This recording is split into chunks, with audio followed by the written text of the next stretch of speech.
Neither he nor his crew were unduly surprised when the 5 men and their equipment came on board at Okinawa.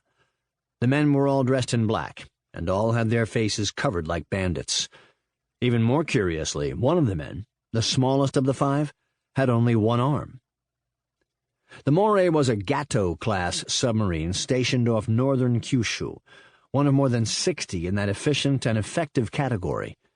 She was 307 feet long and displaced 1,525 tons.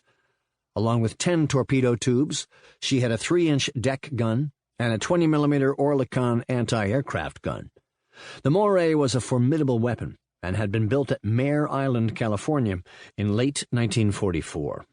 The 65 men in her crew normally lived in cramped and abominable conditions, which were exacerbated by the presence of the 5 additional men and their equipment. To make matters worse, the 5 secreted themselves in the captain's cabin and wardroom and stayed there for the duration of the short voyage, thus pushing out the officers who would normally have lived there. From Okinawa to Kyushu was less than 500 miles, and Captain Hobart was confident he and his crew could gut out the overcrowding for another chance at the Japs. His crew was not as confident. While skilled and professional, many had this nagging feeling that Hobart was aggressive to the point of recklessness, and most did not share his confidence in wanting to tweak the enemy one last time. They also wanted the 5 interlopers gone from their boat, and their little breathing room back in their cramped world of tubes, pipes, and bad air. When the Moray surfaced at night just a mile off the northern coast of Kyushu, everyone was relieved that at least part of their journey was over. With precision and dispatch, the 5 men, still black-clad and masked, emerged on deck with their gear and a rubber raft.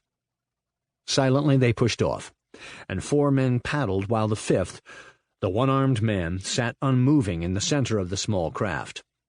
Within minutes they had disappeared into the darkness. The sky was only partly cloudy, and starlight and moonlight made the Moray fairly visible if anyone knew where to look.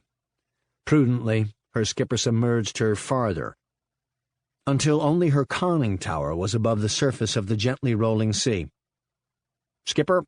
"Yes, Randy." Hobart tried not to show his impatience. His second-in-command, in his opinion, did not show proper aggressive spirit.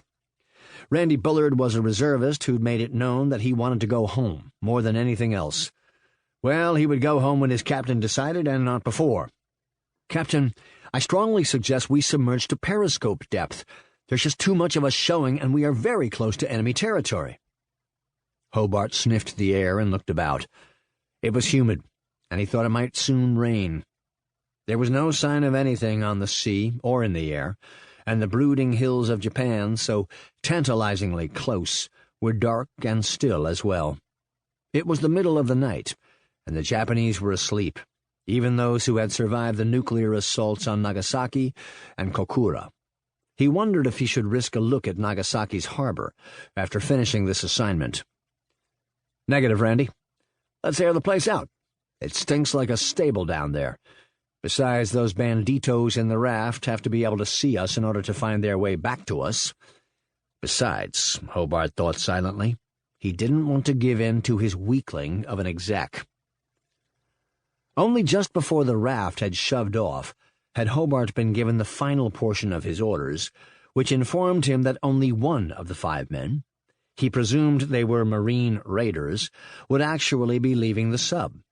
He was dismayed, and knew his crew would be unhappy as well, because it meant that the intolerable living conditions would be improved only slightly. Screw it, he thought. Get them back here so I can look for some Jap shipping. After what seemed forever, a lookout spotted the raft on its way back. Despite his annoyance at having to keep them, Hobart felt relief and admiration for the boys who had paddled their human cargo to Japan and come back without incident. Hobart thought it would be wonderfully exhilarating to be able to say he'd actually set foot on Japanese soil. He ordered the sub to surface higher so that the men and their raft could be taken aboard via the deck hatch.